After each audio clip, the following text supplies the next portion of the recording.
A lot of people think that democracy means majority rules all.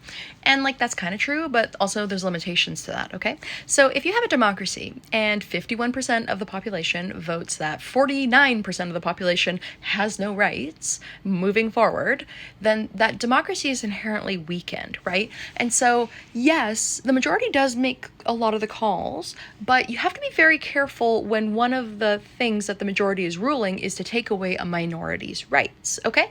So let's say, the majority of the population is men, okay?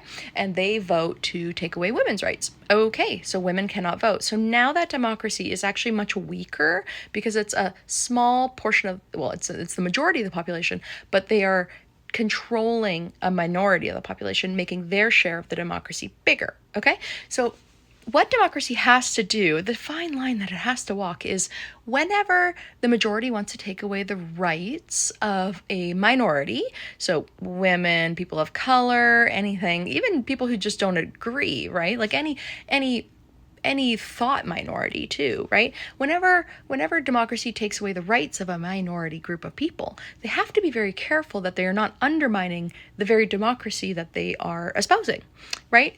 And so that's why fascism is so good at what it does, right? Because it's very good at convincing people that the majority rules and we need to take away these people's rights so that you have more power, the majority democracy, right? But that's not what democracy is, okay? Democracy has to have safeguards because there's a bug. It's a bug and it's a feature, okay? And if we want to protect our democracy here in Canada, we need to safeguard even these safeguards.